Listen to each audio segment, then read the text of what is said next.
Okay, that's the meeting now recording, so I'll take the sedent of this meeting of the Equal Opportunities Forum on the 13th of September 2023. I have apologies from Councillor Kalikis.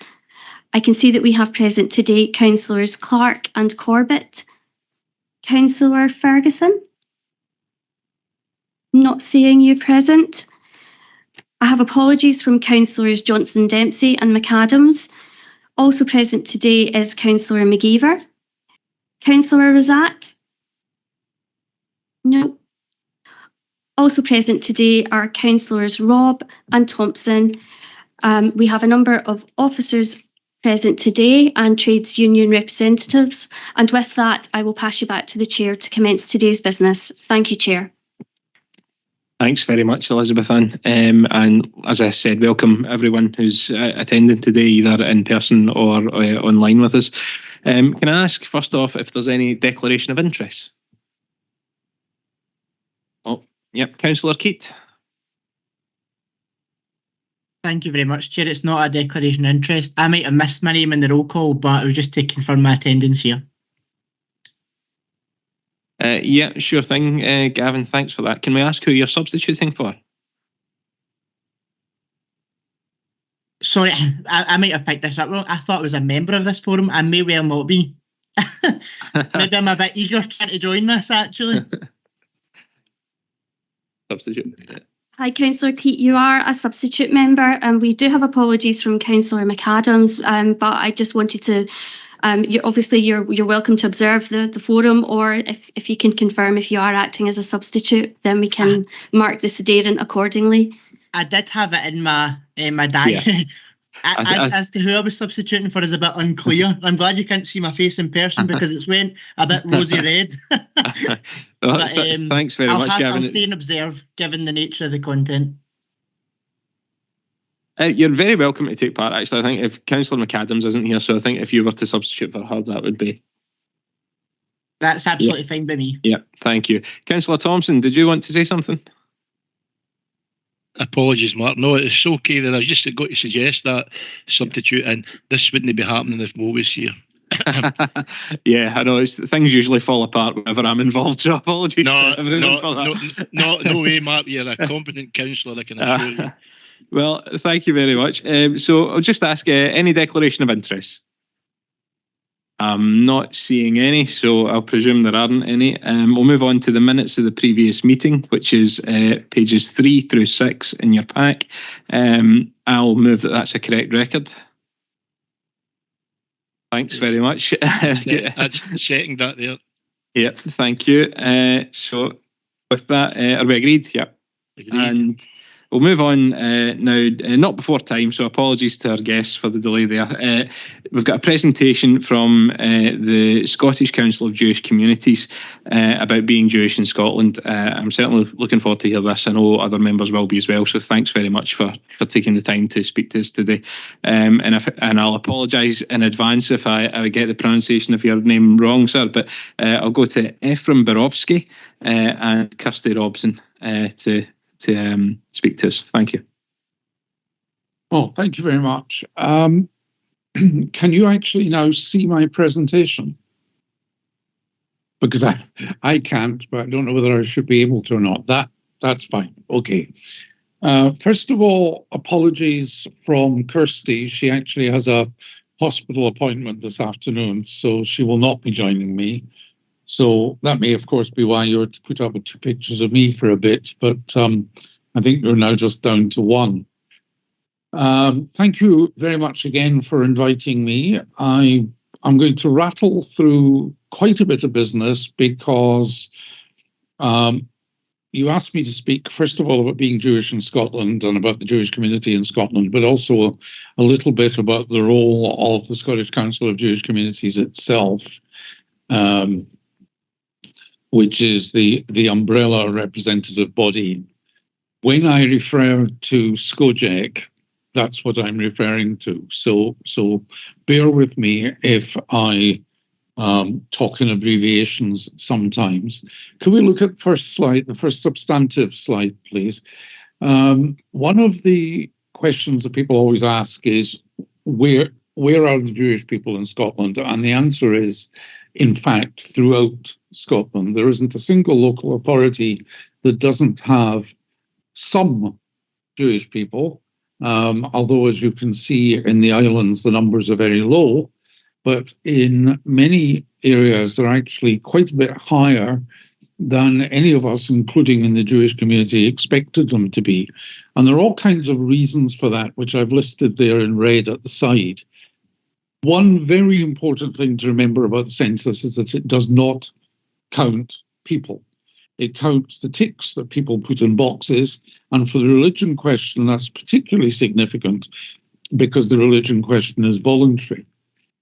Secondly, some people will not tick any religion box under that question because they misunderstand the question to be about their personal beliefs rather than about how they identify. And that's made worse in Scotland by the fact that the question here is what faith or belief do you belong to, whereas in England it's what faith or belief are you? So that reduces numbers, I think, for everybody, but it reduces them particularly for small communities like ours, because if you live in Stornoway, for example, there obviously isn't a formal Jewish community to belong to. So even if you're an Orthodox practicing Jew and you have deliveries of kosher meat every week, it doesn't matter. There is literally nothing to belong to. So that depresses the numbers as well. There's also the well-known phenomenon for the Jewish community that for good, which is to say bad historical reasons, many Jewish people, particularly of the older generations, do not like to tell any state authority that they're Jewish. I'm quoting somebody who's not of the older generations, but a woman in her 40s, when we asked a couple of years ago why she hadn't ticked the box, said, quote, because that's how they'd know how to find me. Now, that attitude, unfortunately, persists in the Jewish community and depresses the numbers as well. The next point about residence is actually one which is local to you, and it arises from, some of you will probably know Bob Devaney, who was head of chaplaincy spiritual care in South Lanarkshire, in the Lanarkshire Health Board.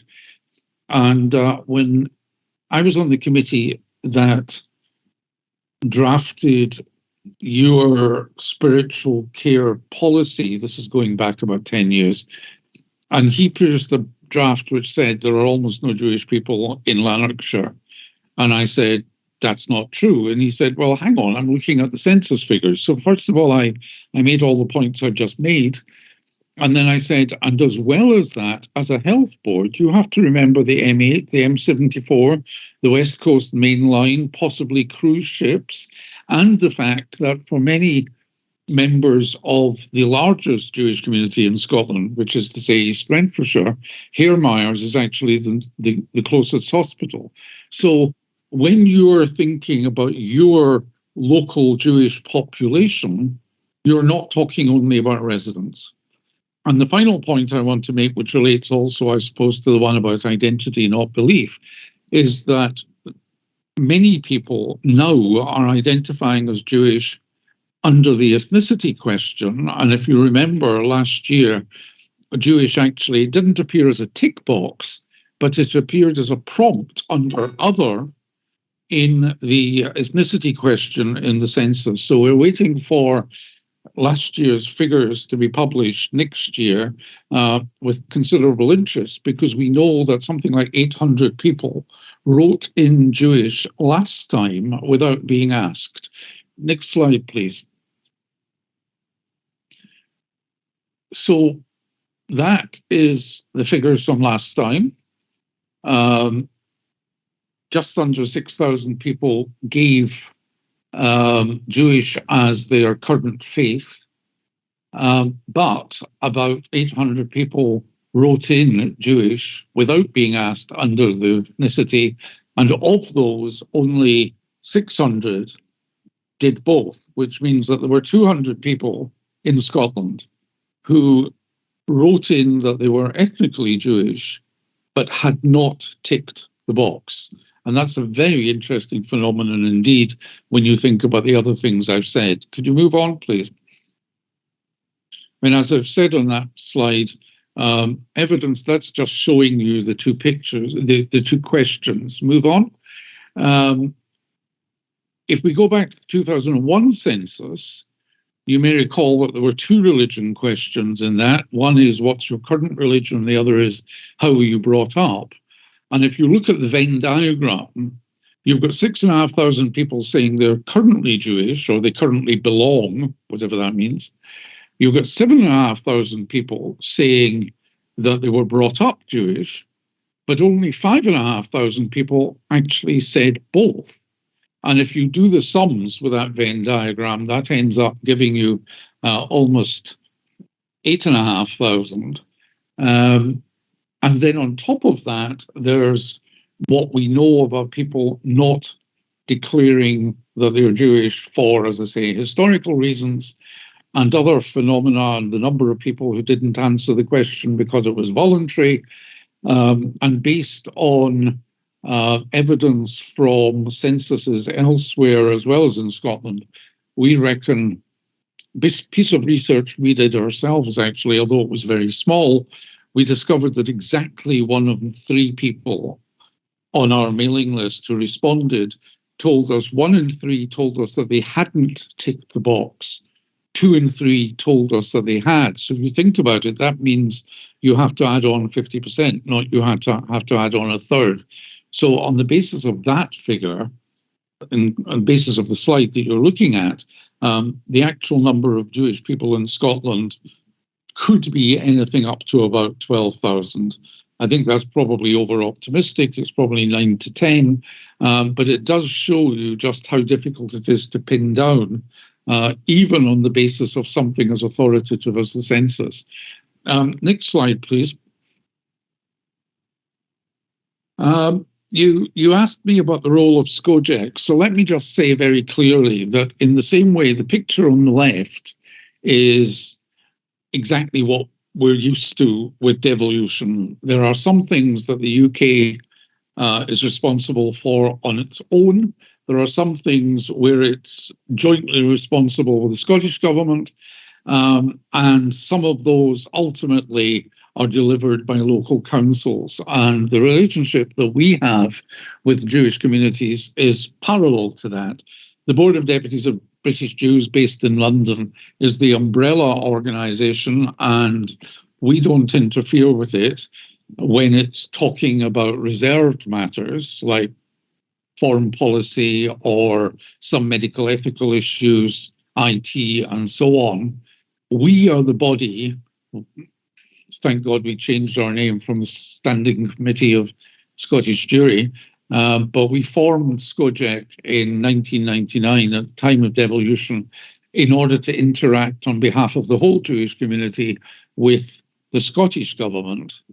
And you can see right in that bottom right-hand corner a list of the formal communities that are affiliated to SCOJEC. And then there are local communities.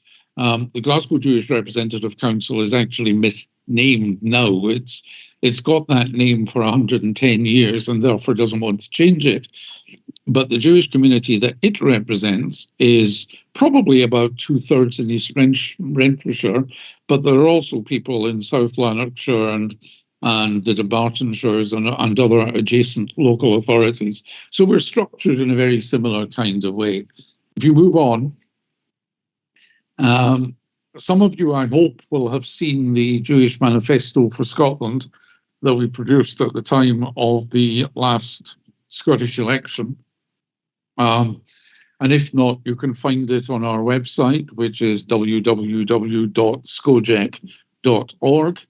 And you'll see on that slide in yellow the areas which are essentially devolved and where we have to deal with the Scottish Government, Scottish Parliament, Scottish civil servants, local authorities, for that matter, Scottish churches, Scottish media, Scottish trade unions, all these independent or semi-independent bodies that deliver day-to-day life for people living in Scotland.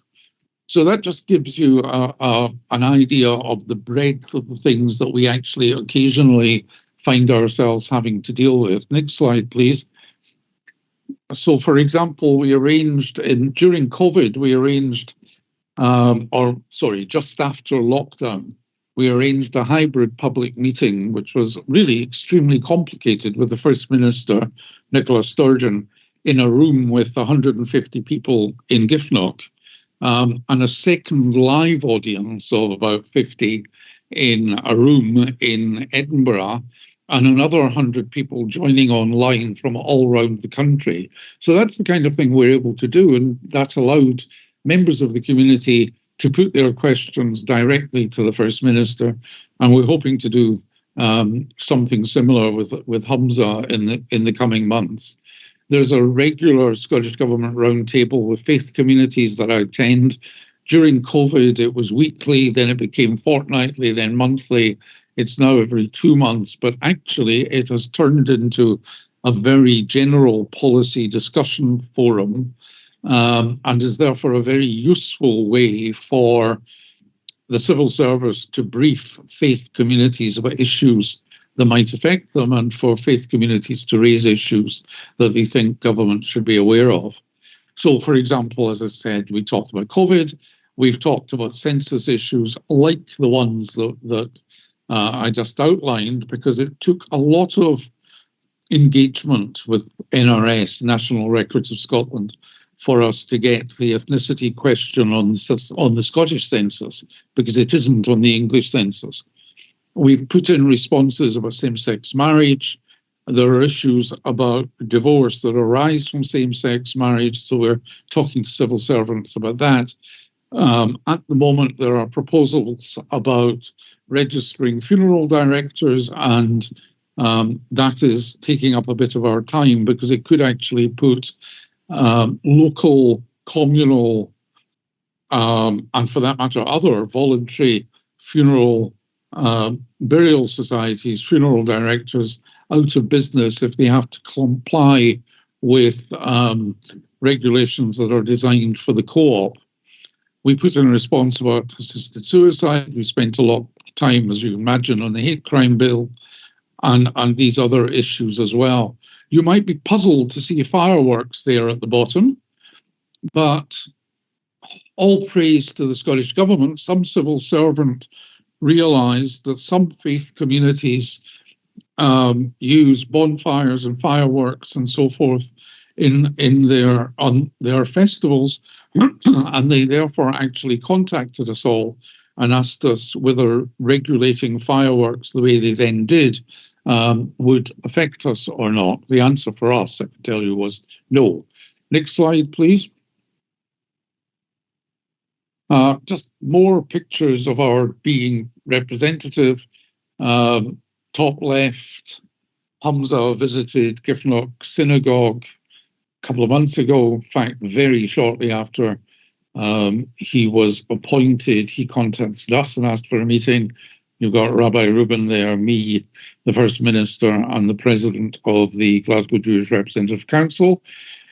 The two guys in the middle, you might recognise one of them, but you might not be sure which of them you recognise. Humza told me that when he showed that photograph to his mother, she said that she didn't know that she had another son.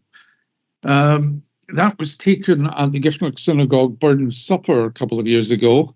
And the other chap is, in fact, the Jewish student chaplain, Rabbi Lemberger. And then on the top right is the meeting I just referred to with Nicola Sturgeon, chaired by our chair, Nicola Livingston. Pardon me. So when we refer to the two Nicolas, that's the photograph we're talking about. Next slide. Our tagline, as you can see, in top left, is representing, connecting and supporting Jewish people in Scotland. I've talked a little bit about representing. We provide support in all kinds of ways. We do disclosures, PVG disclosures for the vast majority of communal organisations, in order that the Registrar General doesn't have to become an expert on the internal politics and structure of the Jewish community.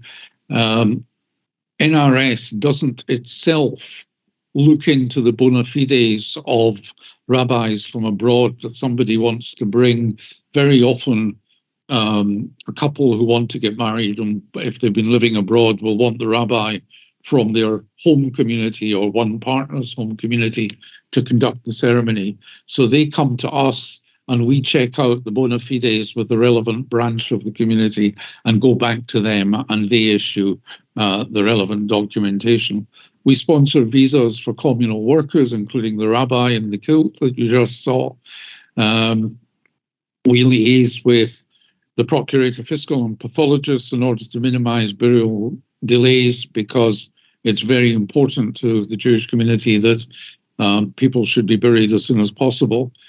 We respond to requests from the prison service for advice about prisoners who've taken it into their head to announce that they're Jewish. And a couple of years ago, you may remember, it hit the front page of several of the newspapers. There was something like 360 prisoners, mainly in Glenocho and Sochten, who decided overnight that they were Jewish because they thought they'd get better food. It seems to have subsided a bit, but every now and again it does crop up again. We provide speakers, as we're doing at the moment. We're a third-party reporting centre for hate crime. We liaise with the Community Security Trust, which is funded by the government to monitor and counter anti-Semitism throughout the UK.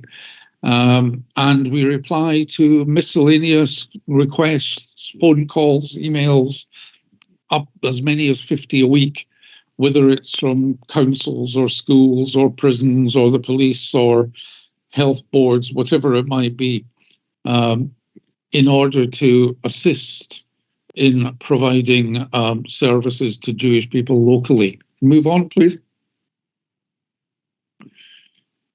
And there again, just evidence of this. The left-hand side is a leaflet that we arranged to be put into public libraries throughout the country maybe 15 years ago. And as a result of that, we had people phoning us up and saying, well, we all thought not just we're the only Jew in the village, we're the only Jew in Scotland until we saw your leaflet.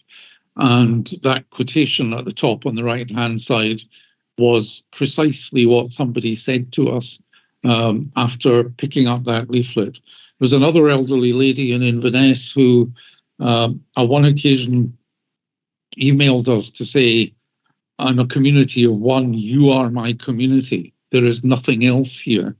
And then we put on a Hanukkah party in Inverness, and there were 32 people at it. And she went back home and said for the first time in her 80 years, she felt like she was part of a community. So there's the kind of thing we do, and we do it all around the country. The violinist in the 4 photographs, the violinist in the top left is in Arran. The party in the bottom left is in a church hall in Dumfries. Top right is my cat watching a klezmer concert online right at the very beginning of lockdown, when we were planning a small rural event. We'd have been lucky if there'd been 20 people at it.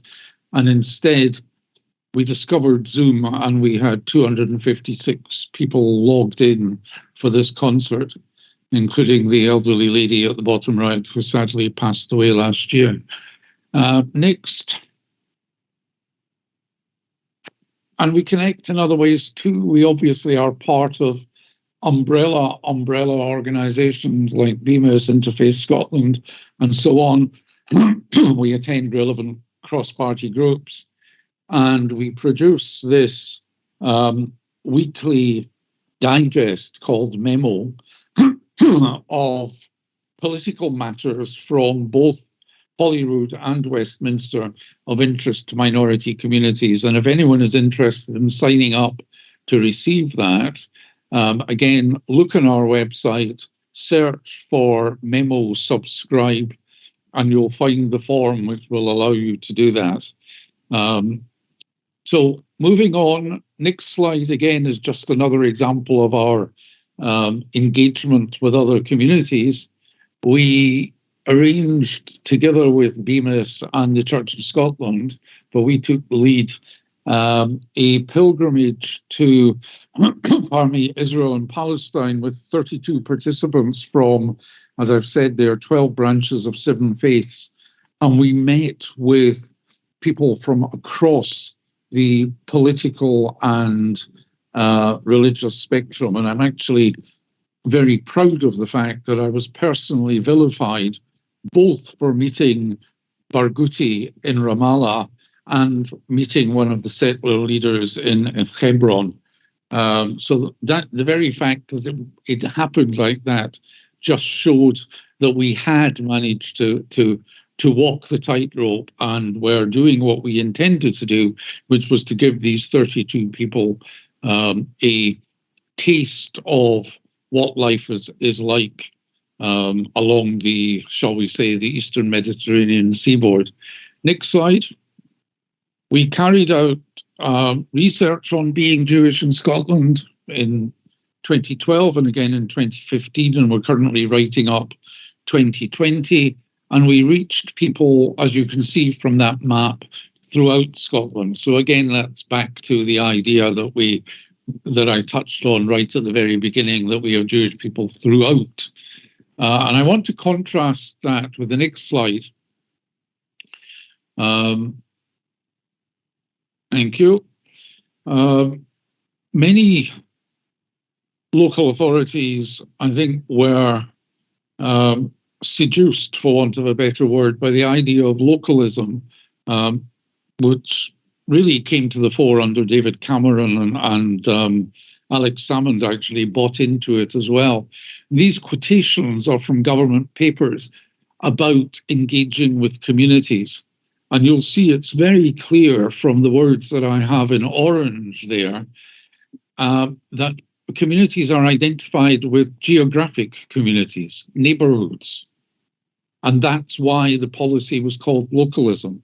But the problem with localism is that other kinds of communities, whether they're communities of interest or communities of faith or anything else, drop out of the picture. And for very small communities, and you saw how small the numbers were for the Jewish community and at most local authority levels in Scotland, we simply fall through the cracks. And just to give you an example of how that matters, there is a proposal, I believe, from the UK statistics authorities that there will not be a full census in 2031, but only a 10% sample. Now, let me just ask you, if you put your hand, if you close your eyes and put your hand into your sock drawer and pick out 10% of the socks, you will not get a good idea of the variety of colours and shapes and so forth that are actually in there. So if you sample only 10% of the population, there is a great danger that the Jewish community and other small communities like the Sikhs and the Hindus and the Buddhists and so forth, and indeed many Christian denominations, will actually fall through the cracks and be completely invisible. And there was another issue that arose because of this, which was that some local authorities started talking about their minority community in the singular rather than communities. And that, of course, is completely absurd, because the elderly Pakistani lady, for example, who has no English, has nothing in common with the Jewish teenager who was born and brought up in a rural Scottish school.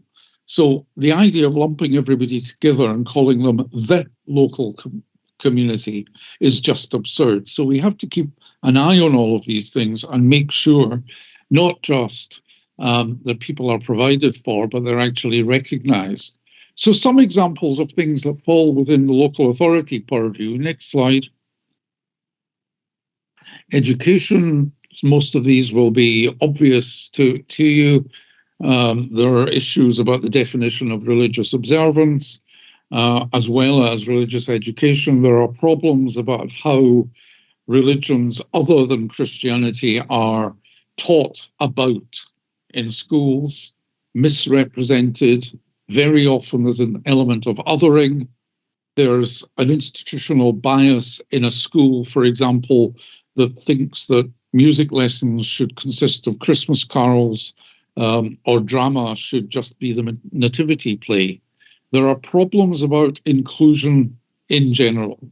And that's before we even come to the issue of bullying, which is, again, an obvious one that needs to be addressed. And there were recent statistics from the Scottish Government that made it clear, in fact, that bullying incidents are not being properly recorded, never mind dealt with.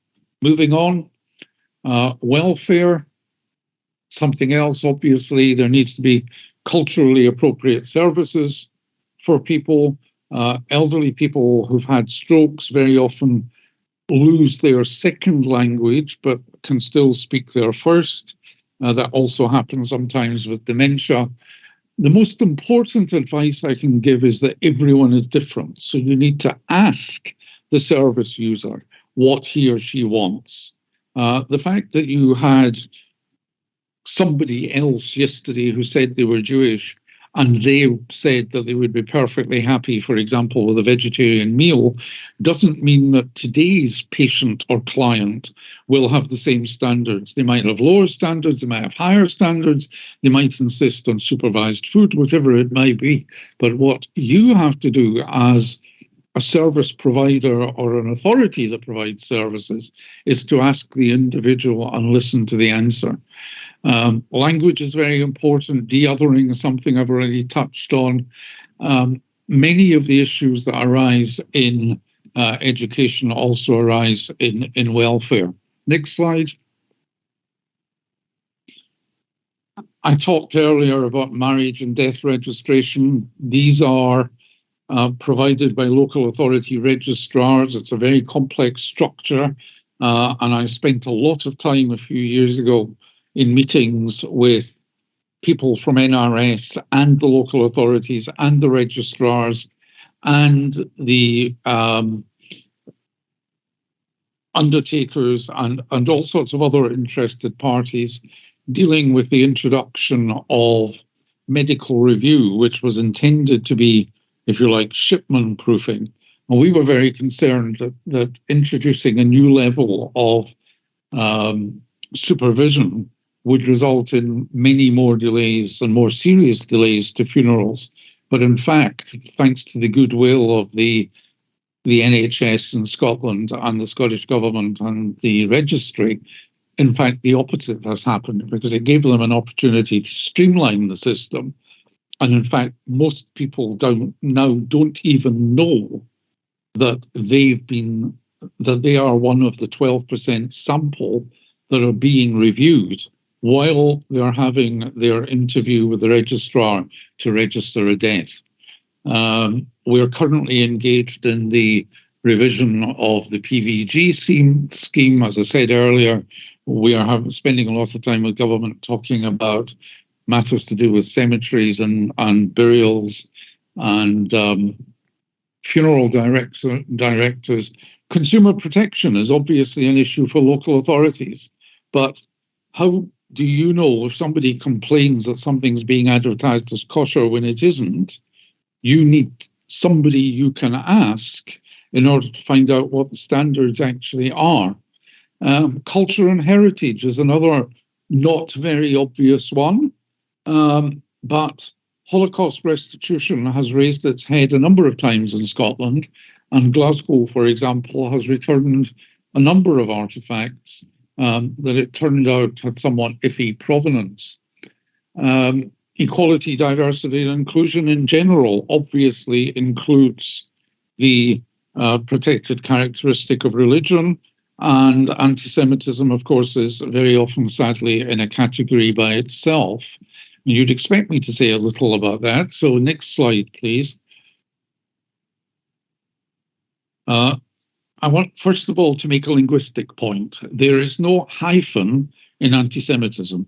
The word was coined in 1897 by a German racist called Wilhelm Marr, because he felt that Judenhass, Jew hatred, was too explicit, and he wanted to hide behind a suitably pseudo-scientific term. So that's the history of the word, and it's simply hatred, bigotry, prejudice, or discrimination against Jewish people or Jewish institutions. And it can be either based on religion or based on race. And I would make the obvious point, which sadly is less obvious than you might think it is, that the Holocaust was not about religion.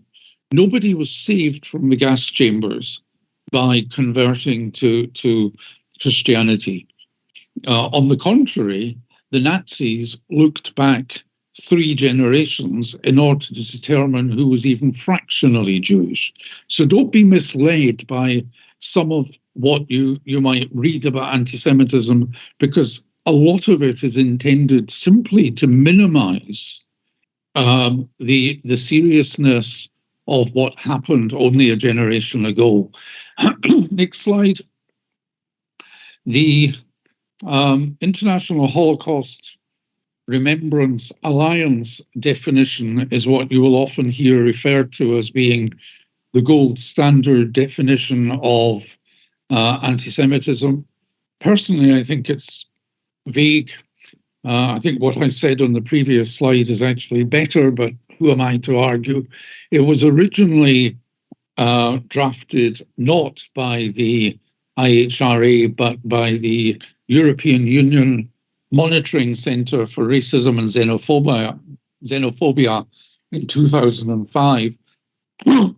Pardon me. And when the EU restructured, the IHRA adopted it with only a very minor change to the preamble in 2016. And that's been endorsed by, I think it's now about 40 countries, including the UK and Scotland and Wales, lots of local authorities, universities, churches, and so on. So that is, it's not a legally binding definition, let's not misunderstand, but it's, if you like, a guidance for identifying different kinds of anti-Semitism and then asking yourself about motivation and effect and all the things that you would ask in making judgments about other hate crimes. And just in case, next slide, just in case you think that none of this has anything to do with Scotland, the photograph on the top left was taken in a cemetery barely outside North Lanarkshire.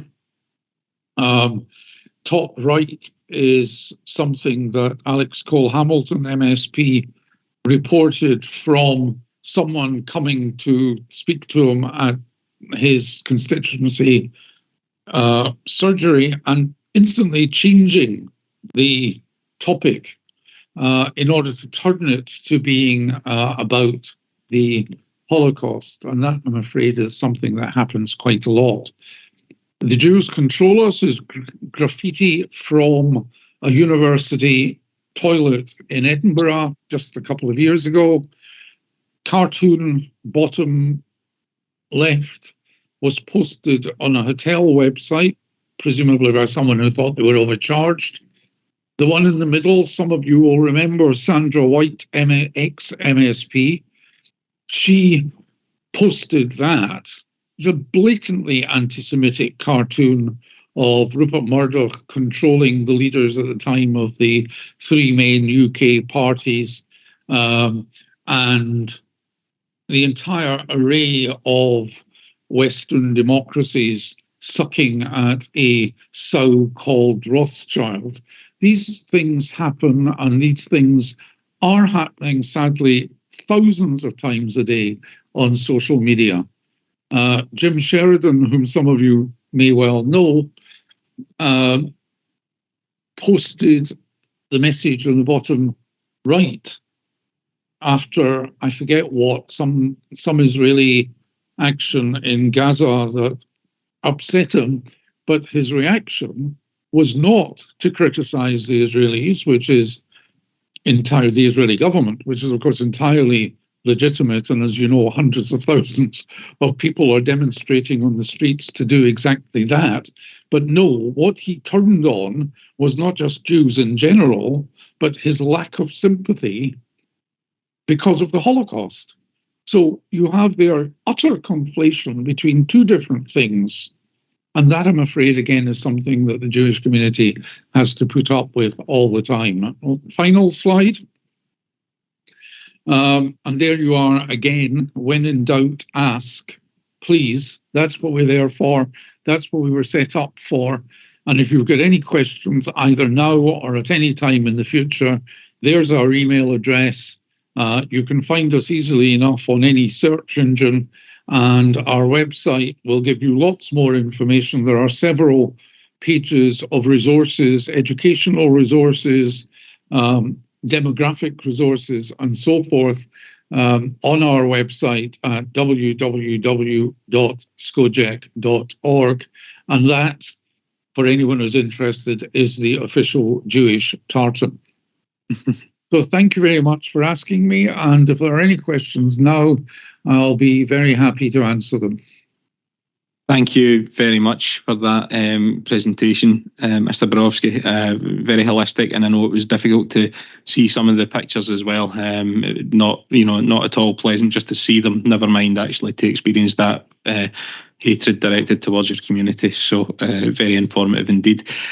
Just to let everyone know that the chair, Councillor Morazak, did join as in the meeting. He joined just after we got started. So with that, Mo, I'll hand over to yourself and let you take it forward. Thanks. Yeah, apologies for the lateness. I had a problem logging in, and also I'm in a dentist surgery in the waiting room in Turkey, believe it or not. So, Ephraim, thank you very much for the presentation. That's an excellent presentation. Mo, I said at the beginning, sorry, that Kirsty sends her apologies because she had a hospital appointment this afternoon, but it's good to see you again, man. Yes. Well, hospital appointments are like winning the lottery nowadays, so I don't blame her for missing the meeting. Okay, I've got Bert. I've got his hand up. Bert. Thanks very much, Mo, and I just first of all like to say, Toda, thanks very much for your presentation. The last slide intrigued me there. It says, when in doubt. Now, the thing I've got to say to you, if it hadn't been for today, I wouldn't know anything much it says. And you're asking when in doubt. How can you get that word out there to other people who would like to know more or indeed have questions to ask? Thank you. Thanks, Chair. Oh, I wish I had an answer to that. Well, by doing more sessions like this, we're organising sessions for councillors and local authority staff, pardon me, anyone who wants it, education authorities. I've had a conversation with the senior civil servants, for want of a better expression, at a couple of the main churches, and suggested that actually their staff, by which I mean clergy, could very much benefit from a talk of this kind, obviously with slightly different focus, but that would help counter a lot of the misinformation that there is out there. Certainly some Christians seem to believe that Judaism is just a form of Unitarianism, that it's Christianity light, which obviously it isn't.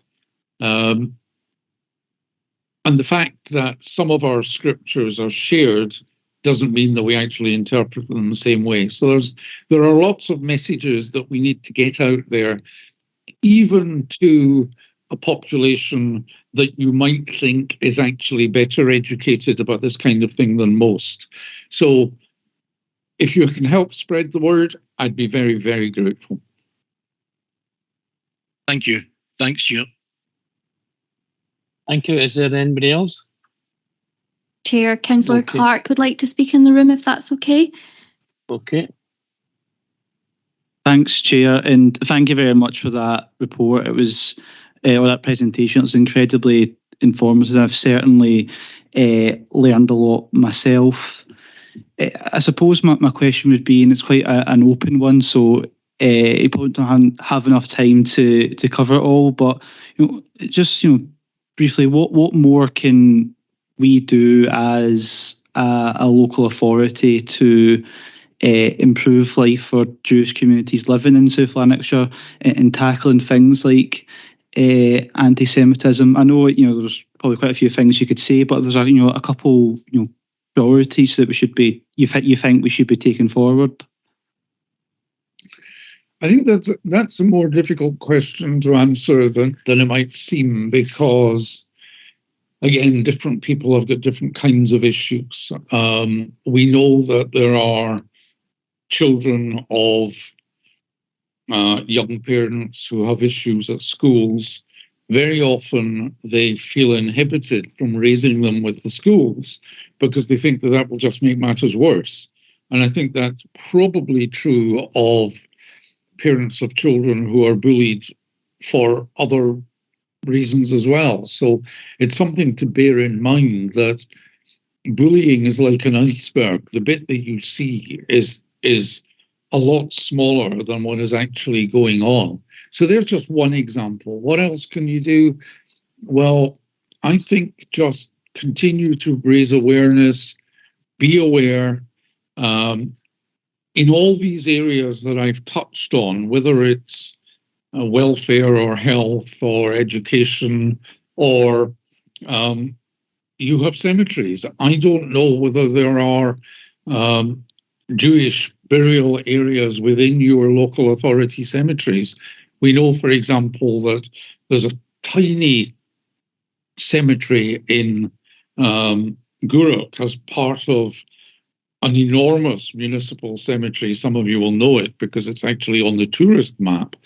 But we've just had restored a small area that had 15 or 16 graves within this enormous municipal cemetery. So you look out for things like that. Look out for indications in local history, because there were small Jewish communities throughout Scotland that didn't last.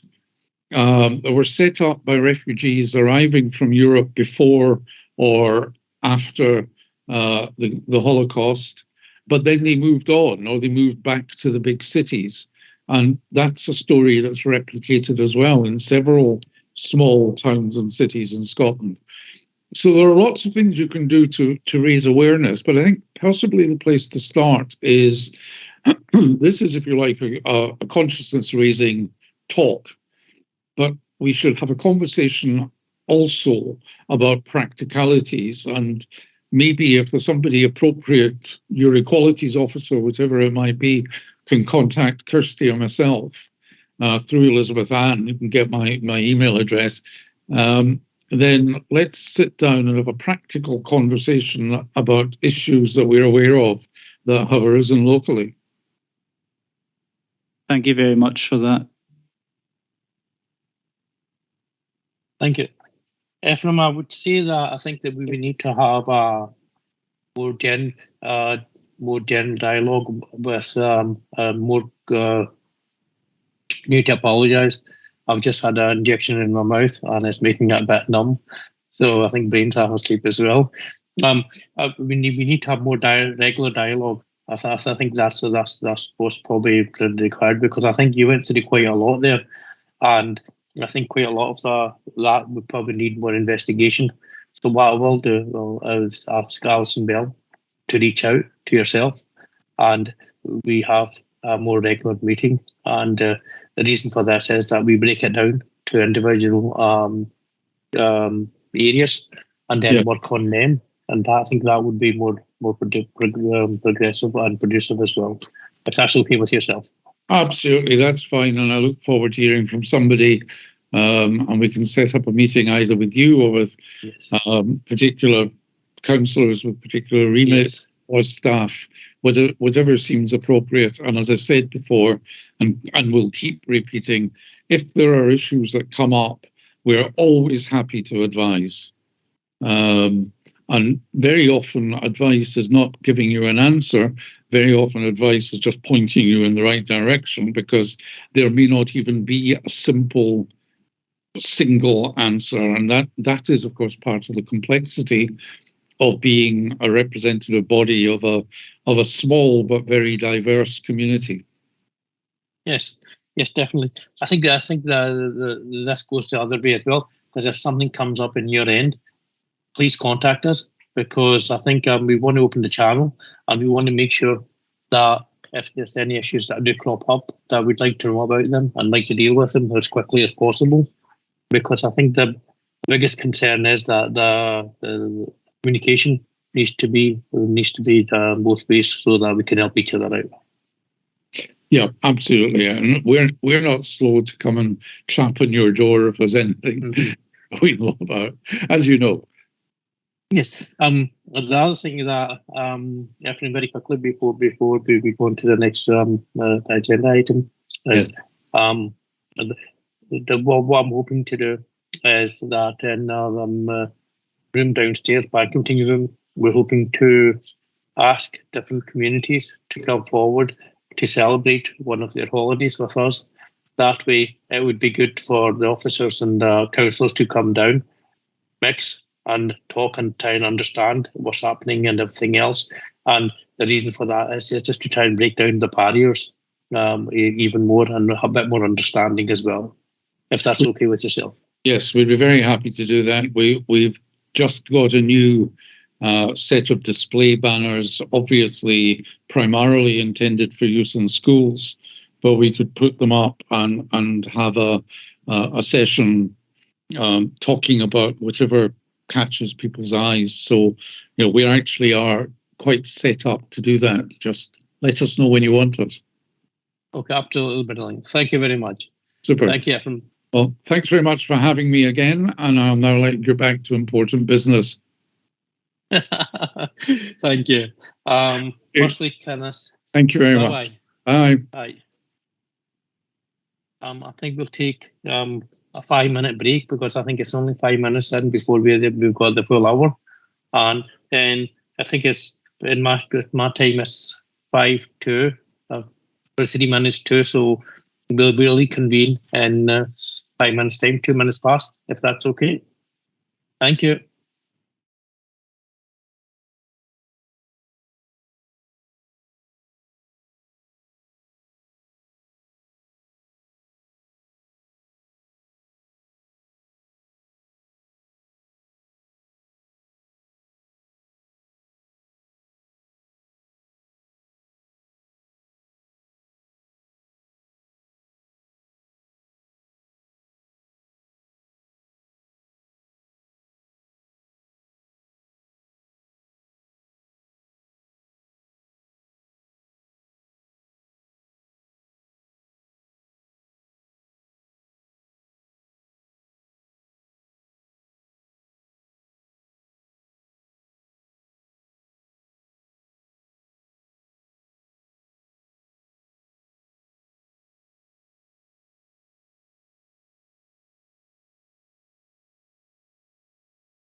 Would you pass on the message that I now to Grant Ferguson that I now know how to say my name in BSL? Okay. Yes. There you go. Excellent. There you go. Well done.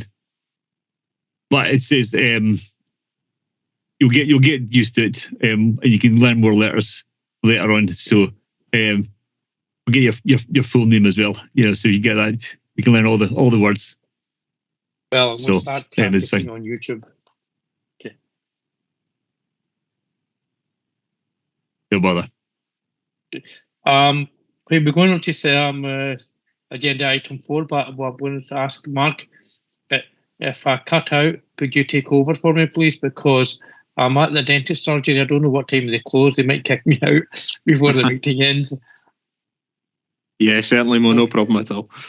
Okay, thank you. And it's a report by Alison Bell. Alison? Yeah, thank you, Chair. I'm going to present the Finance and Corporate Mainstreaming Annual Report. You should all have a copy of the report, and I'm just going to go through and just highlight a few issues and then open the floor for questions. And I'll make it brief as our presentation went on for just a wee bit longer. Okay, thank you. As you can see, this is the annual report from Finance and Corporate. Finance and Corporate are a very big resource, so there is a lot of information and a lot of different services that I've pulled into the report. We have statutory duties in relation to equalities, and as the lead resource for this, we pulled together the mainstreaming report for the Council, and the last mainstreaming report was produced and it was published on the Council's website in April 2023. So a lot of information is there. The next mainstreaming report will be done in 2 years' time because it's a 2-year cycle. Now, this is all done as part of the public sector equality duty, and that is currently being reviewed. There is an expectation that the duty will be revised, and we will have that in time for the next report in 2025. So we might be reporting on different things at that point, but we're still waiting for the outcome of the review and any revisions from that. Coming along with that is potentially the Human Rights Bill, which is going through the Scottish Parliament. It's out for consultation at the moment, so there may be other things that we have to incorporate into our equalities duties. However, back to the report. So I'm just going to highlight a few things. On page 9 at 5.6, you'll see that we have a continued approach to improving accessibility of the Council's website. We have anecdotally had feedback from people that our website's not as accessible as it could be. So we are striving to make that more accessible. We do testing with members of the public and try to make it as useful as it can be. We have introduced a new tool to the website, and it's called Recite Me. And this offers a range of on-demand accessibility solutions for people. Unfortunately, it doesn't as yet cover BSL, but it does do all other spoken languages, and it will translate the web pages fairly quickly. So Recite Me is a tool. It also is useful for people with visual impairments because it will read what's on the screen as well. So if you haven't seen that on the website, it's something that's quite useful. I switch it on periodically and forget to switch it off. So every time I go to Google, it starts reading to me what's going on. So that's an improvement that we have made. And I'm just going to highlight other improvements that have been made as we go through. So on page 10 at 5.13, our Benefits and Revenue team supplies support to South Lanarkshire residents, and this includes the payment of clothing grants and school meals. Now, the application process for this has been changed to streamline that approach and to make it easier for people to access the benefits. So the changes, the clothing grants and free school meals, that has been migrated to an automatic process. It was a paper-based process, it then went online, and it's now automatic for customers in receipt of housing benefit and or council tax reductions.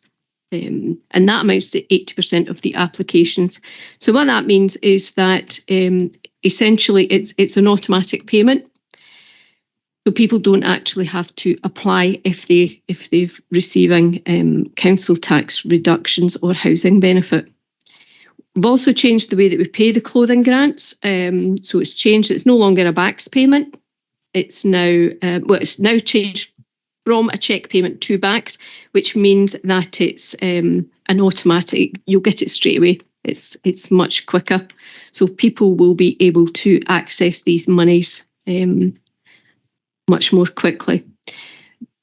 They've also developed automation between the Education Benefit System and the CMIS system, so that the CMIS system is automatically updated when free school meals have been awarded. So again, it cuts down the delays in people waiting for that these benefits.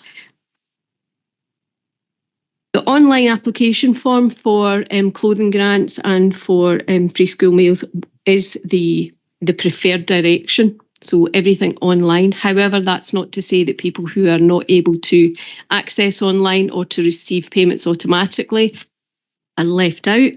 We can still get that accessed through online services in libraries. So if you're not a South Lanarkshire resident receiving the benefits and you would be entitled to that, then you can still do it online.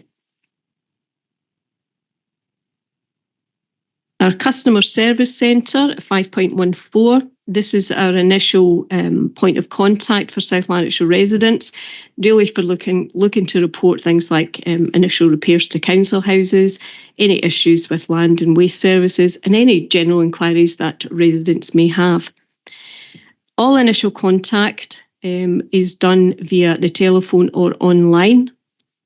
It's via emails or online forms, and this has given our residents access to the customer service centre 24/7. So no longer is it within council hours you have to go in and report things. You can do that online or you can do it by phone.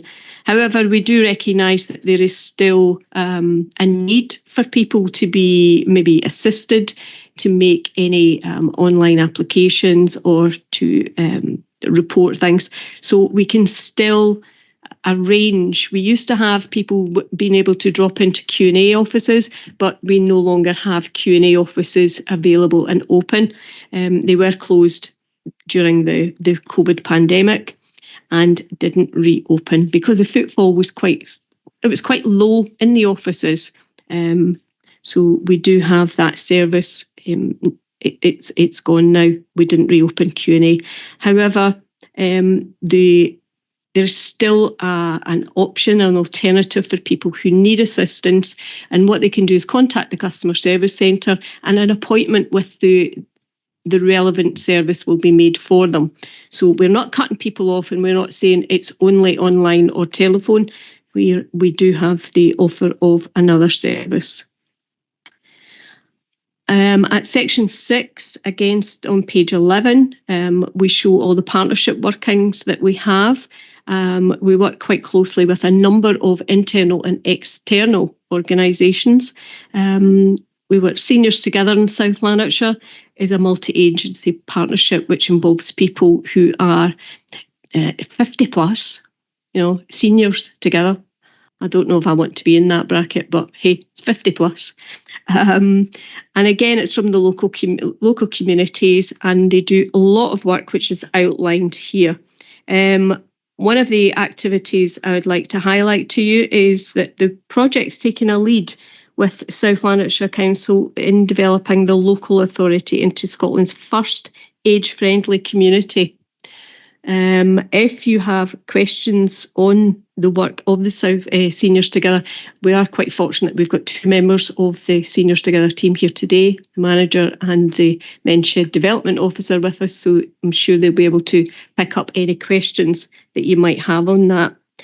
And just mentioning the men's shed at 6.14, you'll see that that project is continuing to thrive. There is now a mobile men's shed, and that's extended the reach out into the rural communities. And there's also now a men's shed network, which is supported by the Seniors Together team. Representatives from the men's shed attend the meetings monthly, share learning and advice with each other. There's also a newsletter which has been produced by the group so they can connect with other shedders throughout South Lanarkshire. Moving on to other partnership working that we have at 6.19 on page 12, the South Lanarkshire Disability Partnership, which incorporates the South Lanarkshire Access Panel.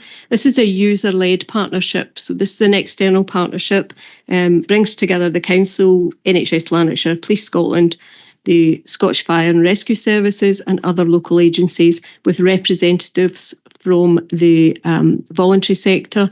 The people who attend the Access Panel and the Disability Partnership are people who either live with or are supporting people with disabilities. And there are a range of disabilities that are represented by members of the group.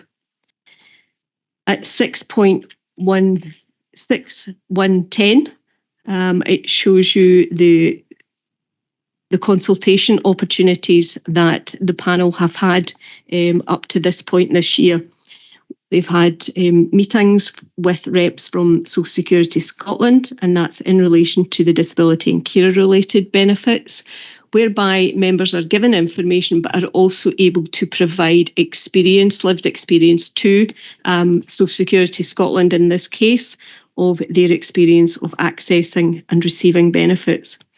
They have also had a consultation meeting with Jeremy Balfour, MSP, who is a convener on the cross-party group on disability at the Scottish Parliament, and that was to discuss accessibility issues. And that was very well attended and very well received by the members, who were able to put forward their views and their thoughts and their lived experience on disability issues directly to the member for the Scottish Parliament. They have also had a presentation on the community wish list. I find that very difficult to say, from the community engagement team. So again, they were involved in that. ScotRail came and spoke to members about improving services for disabled people. That was an interesting meeting. I'm not sure that all the questions were answered, particularly because ScotRail are a small part of the wider rail network, but it did highlight quite a few questions that were given to ScotRail and also for wider networks, and the chair of the group has now written to other networks asking them what they are doing to improve their services. So it's a very useful group, and we also can speak to the group and get their views in helping to develop the policies and practices of the council. You can see other activities that they've been involved with. They've had an opportunity to review the Lanark interchange scheme proposals. They have visited the Blantyre Community Care Facility and participated in a survey about inclusive curb design. And you can see that that was facilitated by Edinburgh and Napier University and other organisations. So they do a lot of work, and they can influence the design of things before it actually happens. So it's quite an interesting group to be part of. I'm going to move on to 8.3, which is coming under the employment, and this is on page 13. And at 8.3, you can see here that we have an improving picture on the percentage of women coming into the top 5% of salaries. We have women now making up 55.27% of the South Lanarkshire Council employees who are falling within this range. And that increase is due mainly to a significant number of females who have received increments or been regraded and or promoted. The council pay gap has reduced and continues to reduce. It has reduced over really since we started reporting in 2017, and at the figure at 2022 was 4%. Was the pay gap, and that was came down from the 4.3% on 2020 figures. So it is an ever improving figure, and we will continue to work on that to reduce it further. As well as reporting on the statutory pay gap, we also report on the pay gap for disability and ethnicity as well, and that's all contained within the mainstreaming report. I'd just like to draw your attention to a particular piece of work that was undertaken in relation to attracting and engaging people who identify their ethnic origin as Black, Asian and minority ethnic communities. We started the process, we looked at the applications that were being made, and this was something that was done as part of the Equity Working Group that was set up as a subgroup of the Financing Corporate Committee, CMT, and we looked at the applications that were being made by people who identify as coming from a BAME community, and also the success rates. Once we had undertaken that survey, we then did a focus group, and we asked people how they felt their application, their interview, the feedback. We went through the whole process with them, and that was quite revealing, and the results of that were presented to the Equity Working Group. Work is ongoing in personnel recruitment teams to try to continue to improve the position. We found that there were issues with people. Some people didn't know what jobs the council had on offer. Some people felt that when they did know what the jobs were, they weren't the jobs that they were particularly looking for. There seemed to be quite a few folk who were looking for higher grade, higher level jobs. So again, we're going to look at doing a bit more about promoting what jobs we actually have. So that's future work that will be ongoing. At paragraph 9, a lot of paragraphs, section 9, Employee Development and Vocational Training Programme. We recruit for a modern apprentice programme on an annual basis. We recruit for various parts of the apprentice programme, but we also include positive messages about disability in all the advertisements that go out. We use diverse images on marketing material, and we've increased the use of social media to promote vacancies, because we found that people who were younger coming into the Modern Apprentice, they weren't really looking on the website, they weren't looking at My Job Scotland for jobs, they were relying on social media. So that has increased. We do share all the vacancies with South Lanarkshire schools, and as we've come out of the lockdown and COVID, the team will start to move back into the schools to promote the opportunities that are there. So hopefully that will increase the number of applicants that we have. At 9.3, we have the information here about the Council Supported Employment Team. They deliver 6 employability transitional programmes supporting young people with significant additional support needs and or communication disorders such as autism and or learning disabilities. One of the programmes I'd like to highlight to you is at 9.4, the Social Inclusion Project, and this is a specialist programme which support autistic young people at risk of social isolation. The project offers the participants the opportunity to engage in a social environment where they can develop their social skills, and it's an autism-informed environment with peer mentors that help to facilitate this group. The group meets weekly and they undertake various activities, as you can see, which are outlined outlined at the bullet points below. It's quite a successful programme, although it's quite small, but it's a small step moving forward. We will continue to do this. I'd like to take you down to section 12, the BSL activities. We have at 12.2, I've highlighted there that we are trying to get more content onto the website and more BSL content onto our website. So a series of videos to supplement English videos and English information has been put onto the website. We did that, there was a whole programme to the assistive technology so that people who were BSL users could also understand how the technology could be used. So that's all been recorded in-house and they're available on the website.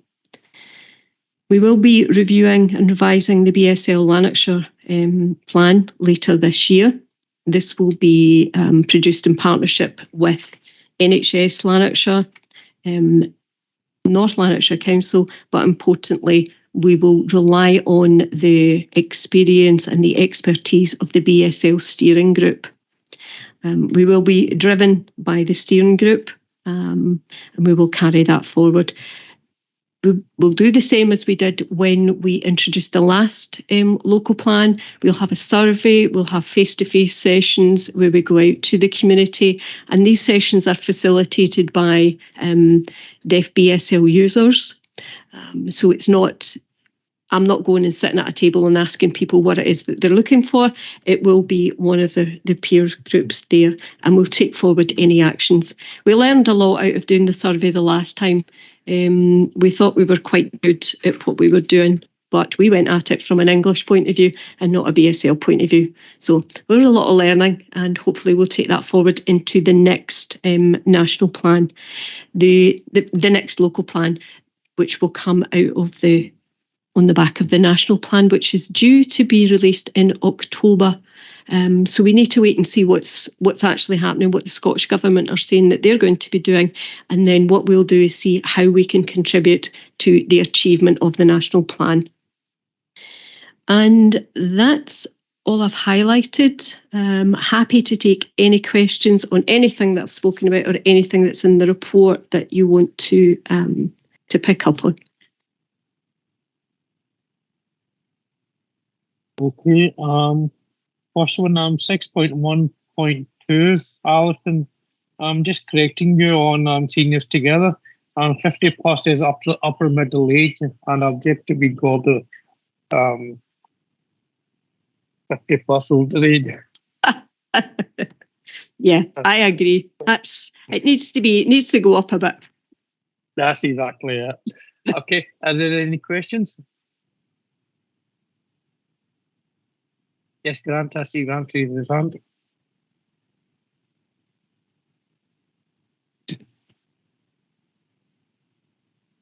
Well, thank you very much. On page 13, section number 9, I think it is, the do employments is 8.3 with the statutory performance. It's talking about women there, but I would like to see if is it possible to get figures with regards to disability. I don't know if that's something that's feasible. It could be done, because obviously we've got it's split just now, but I think it would be quite good and useful to know the numbers of disabled employees.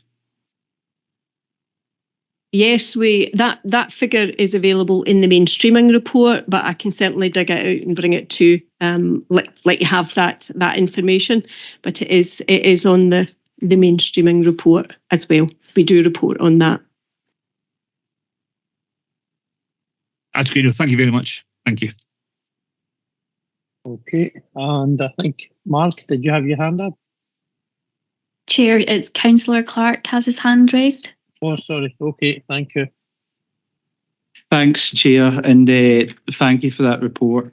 It was very detailed, and there's a lot of certainly good work in it that's going on, particularly in relation to care leavers, and there's other work going on with care experienced people and also particularly with autistic and neurodivergent children and young people. There's certainly more we can do on neurodivergency for young people, but there's certainly, good progress contained within this report. And I know it's something which will be, recognised, but I think it's still important to highlight that there will still be many adults who are autistic who face barriers. Sometimes it's more difficult for adults to get a diagnosis for autism, so many might not be aware that they are autistic. And there's other issues similar to that with neurodivergency in adults. I know that's something which we'll be aware of, but I feel like it's also important to highlight. My actual question relates to 8.4, and it mentions the survey to current employees for people who identify as BAME, the survey, and then obviously the follow-up focus group. It mentions a low response rate. And within this focus group, is that something we're going to be focusing on? Perhaps could the questions be phrased differently, or could the promotion of these surveys be different to encourage a higher response rate? Is that something we're going to be looking at with these focus groups? And it's also a theme that can be taken across other protected characteristics to make sure we're getting higher response rates with these things. But that's all I have for just now. Thanks. Okay, can I just pick up on a couple of things there in relation to neurodivergency and autism? We are currently looking at a council policy for autism and also training for employees. So we pick up on a lot of the points, specifically on autism, but we're looking at broadening that out into neurodiversity. So that's something that's being worked on just now, and it will take a wee while to get through that whole policy and guidance and get that done. We will also be doing online learning for that, which will be available to everybody, all employees and elected members. So we'll let you know when that's available. So it's something that's coming along. In relation to the low response to the surveys, because the survey went out to people who were unsuccessful for job applications as well as people who were successful, that might have influenced the return rate on that. It is something that we've looked at, tried to get it out there, and that was where we found a lot of information. Since the report's been written, we've got the results of the surveys and the focus groups and things. Even with the focus groups, we had a low response of people attending the groups. And again, some people just didn't answer us at all. Some people said that yes, they would come along, but they didn't turn up. So we did try. We offered sort of like several. It was via Teams. So. Okay, thank you. Can I come in there, Mo? Can I ask a question? Yes, on you go, Mark. Thanks very much. Sorry, just conscious that if I push the button here, I think the system automatically puts me on the screen, so I didn't want to do it prematurely.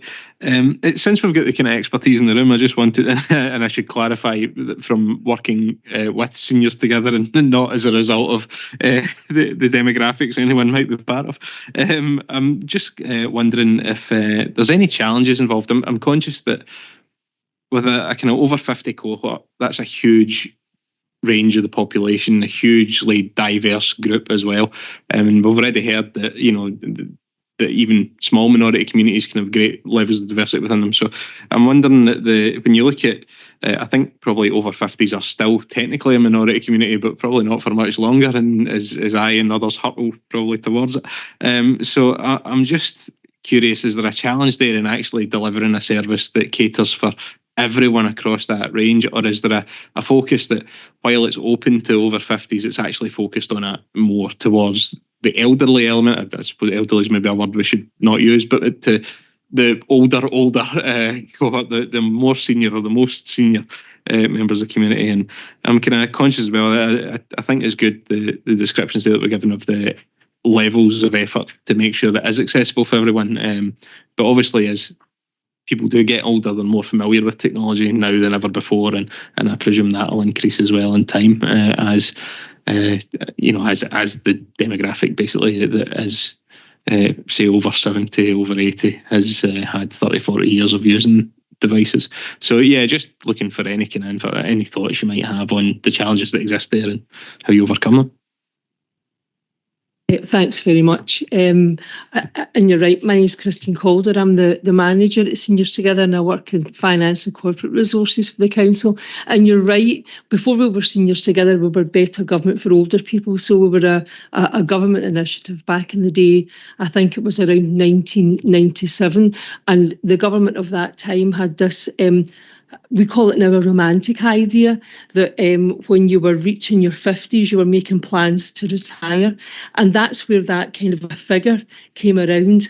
But Paul, my colleague here to my right, is the youngest in our team because technically I think the rest of us would have retired by now. So I think most people in their 50s are working, and the group that we are working with previously were in their 60s, but they're working. So it's really people in their late 60s, early 70s that we're working with. And the people that we're working with are very much all about prevention, keeping fit, keeping active, looking at how they can look after their own manage their long-term conditions. We do a lot of partnership working with South Lanarkshire Leisure and Culture. We do lots of, and when I say we, I mean the members, we facilitate and enable them, and you'll hear from Paul very quickly about one of our initiatives, which was the Fitbit project. So the members, they hate to be called volunteers, they prefer to be called members, because that way they choose how much time they're going to commit to the project. If they call themselves volunteers, then they feel a bit guilty if they don't come along to a session or a meeting. But with a member, if you wake up in the morning and you get a better offer, you want to go on a bus trip with your free bus pass, then they can go and do that without any kind of level of guilt. But they have this sense of looking to age well, but also have a great sense of getting involved in consultations, debates around changes in policy or development in new services, because they have a great sense of those who are in that older, more vulnerable age group and wanting to speak up for them as well. But you're right, Councillor, it's about that much older group, and those of us who maybe in days gone by would have been retired, we're working. So I know from colleagues in health though, but we do lots of consultations with colleagues from health and particularly from leisure and culture, that there is that group of people in their 50s who talk about classes, lunchtime classes from leisure, where they can, we used to do that here, nip away from the office, go across to the leisure centre, do classes at lunchtime. Are the classes available when you finish work? So for those of us, well, not me any longer, but those in that 50 plus, then we are looking at what can we make available, and obviously working for the council. We've got a whole range of access to support services as well. But you're spot on. Thank you. Thank you, Christine. And I think that goes on perfectly to the agenda item. If there's no any more questions, I don't see any. And that's the Seniors Together, the Fitbit project. And can I invite Paul Cregan and Christine Calder again, please? Thank you very much, Chair. If we can just have a presentation, please.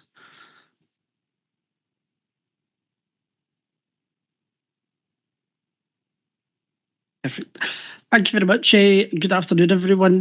Thank you for the opportunity to come today and hopefully share some good news about our Fitbit project with you today. The slide says my name is Paul Cregan. I'm the Development Officer with Seniors Together. And what we're going to discuss today is our Fitbit project. So as Christine touched on there, Seniors Together, like everyone else during the pandemic, we had to move all of our work online. As we were discussing with members online, there was some concern from a lot of the members that they were becoming inactive, that they were missing their exercise classes, their active age, and that was becoming quite a concern for a lot of members, that they were now getting to a stage where they were struggling to do the daily stuff that they normally took for granted was very easy for them. So this was where we had to call to action, that we decided we had to do something, and we were able to use a small amount of the Seniors Together budget, and we were able to develop the Fitbit project.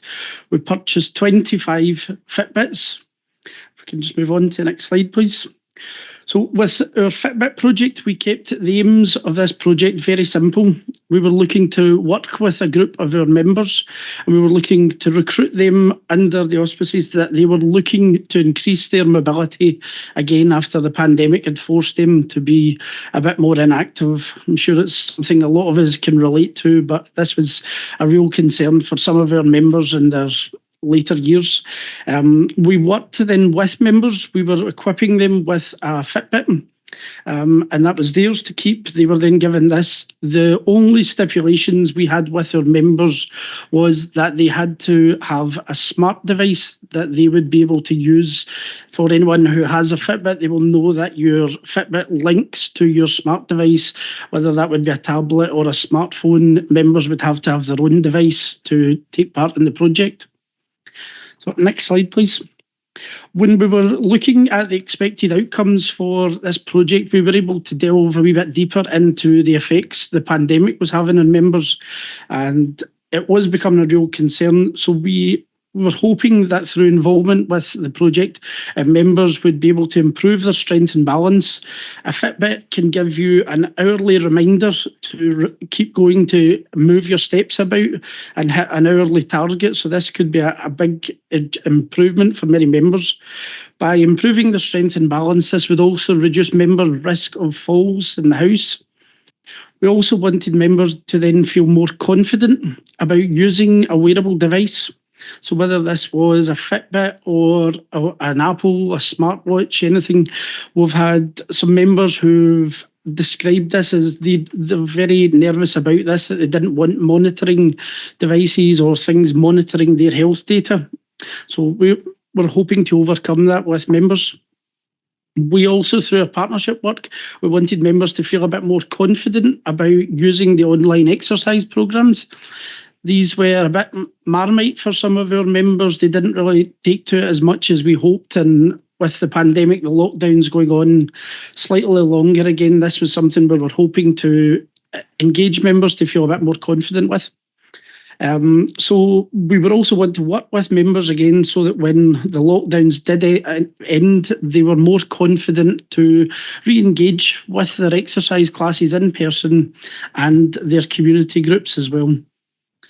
Lastly, was an added bonus for us as well. When we were researching the benefits of the Fitbits, we found there was a lot more features for Fitbits that would help members to manage their own health conditions, from monitoring and tracking your sleep data to monitoring your blood pressure and helping with diabetes, etc. We hope this would be something members would be able to look after on their own. Next slide, please. So as we had our participants engaged with the project approaching the summer of 2022, this was a great moment for us. The lockdowns were releasing slightly and we were able to socialise in small groups outside. This was where we planned to make the best use of the South Lanarkshire outdoor areas, and we were very much planning to get out as much as we could for guided walks. Now I say walks, these were not a walking group, it was very much a stroll, and it was accommodating of the different abilities we had within the groups. So as a bonus of these walks, then we were able to, by the members attending, we were able to increase firstly their steps, then we were able to increase their strength and balance. we couldn't always guarantee that we had very level tarmacked paths that we were walking along. It would be countryside walks using Calder Glen or Shatler, so this increased member strength and balance. Following the lockdowns, the socialisation with peers that members had was a fantastic asset as well, that we were out for a stroll in normally the good weather, and then we were able to enjoy a coffee and some time together afterwards. The bit that slightly surprised me was the increased knowledge of the local area. From some of our members, they got back to me that saying places like Shatler or Calder Glen, when they'd lived in South Lanarkshire all their life, they had never visited these parks. So for members to share these trips together and then learn from their peers all about the area, and then through our partnership work, we could invite the countryside rangers or the coaches from Leisure and Culture to join us. These were a major bonus, and the summer walks continued till the end of November, when we had to kind of give it up for the underfoot slippy conditions. So it worked very well. Next slide, please. Now, when we were coming to evaluate the improvement for participants through being involved, there is a feature which we were able to use from Fitbits, which is the weekly report. This is a very comprehensive overview of users' complete activity over the last week. We brought this down and we were able to focus on 3 categories of the steps, the total kilometres walked, and their active minutes. Focusing on those categories, we were able to demonstrate that 8 individuals were now walking on average 8,000 steps more per week than their first week. They were walking an additional 7.5 kilometres each week and spending an average 71 minutes more being active. The benchmark we used for this, with participants joining at different stages throughout the project, we used their first week and we used the last week in January 2023, which could be seen at the end of January as a time when people are less active. So we thought this was a good way to track changed behaviour. So again, of those 8 individuals, we were able to demonstrate that 6 out of the 8 had recorded an increase in their kilometres walked, and 5 out of those 8 individuals had recorded an increase in every category. If we can move on, next slide, please. So to our actual outcomes compared to our expected outcomes, we supplied each of the participants with a questionnaire at the end of the pilot project. And the results we found were that 13 of the 14 people involved they felt that their strength and balance had been improved through participating. 2 people had said that they'd experienced a fall at home, and following their participation, they now felt less at risk from falling. All 14 participants agreed that they now felt more confident wearing a Fitbit or another wearable device. Next slide, please. 4 out of the 14 participated in online exercises, so that was still a wee bit of a Marmite subject, but by the end of the lockdown, by the end of the pilot, the in-person exercise classes had reopened. So 13 participants as well also felt that they were more confident now returning to the leisure centres, and 13 people also felt more confident re-engaging with their community activities.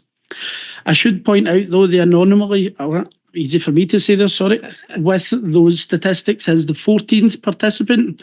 She felt her confidence was fine, so it didn't need improving.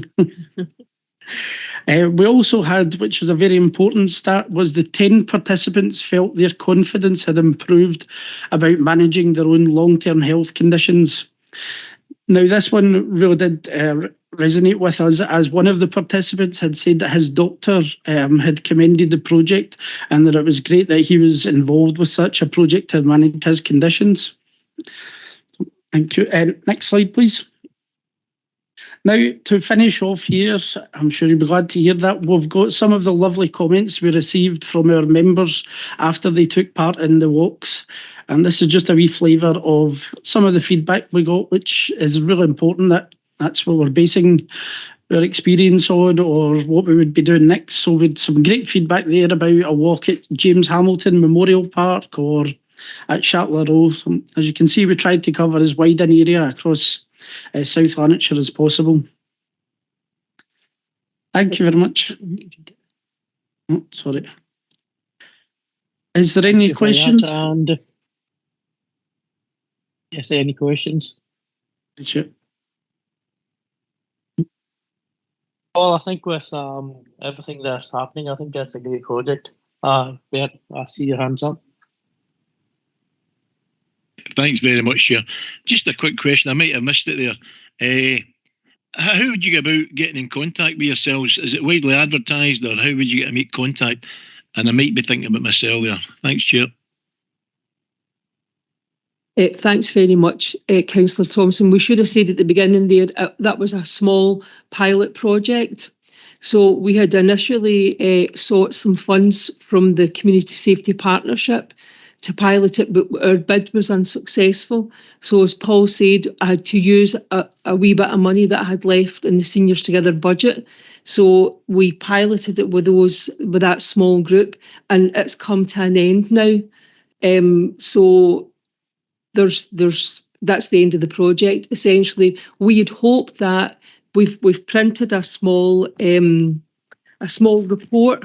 I don't know if you can see that, but I can leave them with Elizabeth Ann. But we've printed a small report. It's only very small numbers, but we were hoping that we've shared this with the local health and social care locality implementation groups, hoping that they'll recognise that it's there and can make a difference, and hoping that maybe the powers that be might take it on themselves. I hope that answers your question.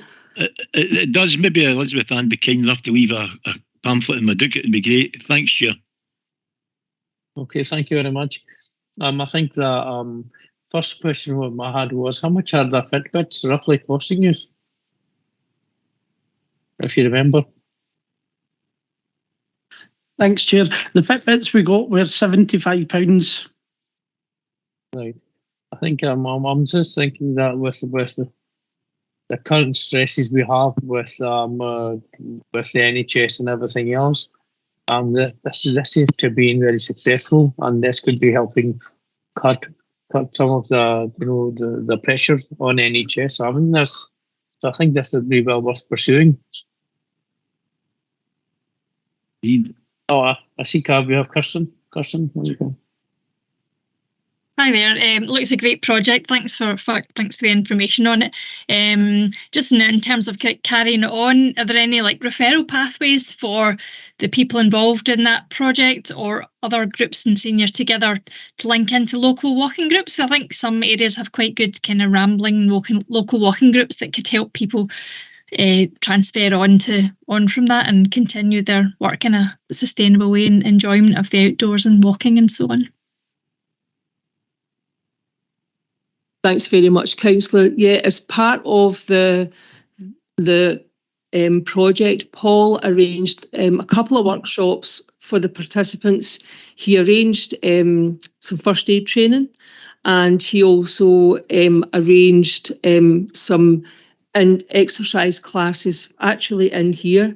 But also when we came to the end, we distributed information on the Paths for All walking programmes out to all the participants, and we've got an active Facebook page on Seniors Together, and so we send out information on all the health walks and the Paths for All walks. So Paul's linked all the participants onto the Facebook page, so they get all the information and all the health walks. And we're hoping it's not too much information, but we've done that. We've linked them to all that, and Paul continues to keep in touch with them as well. Thank you very much. Any other questions? Okay, thank you for that report, and that was excellent. I don't have any items of urgent business. So I'd like to thank everyone for attending the meeting.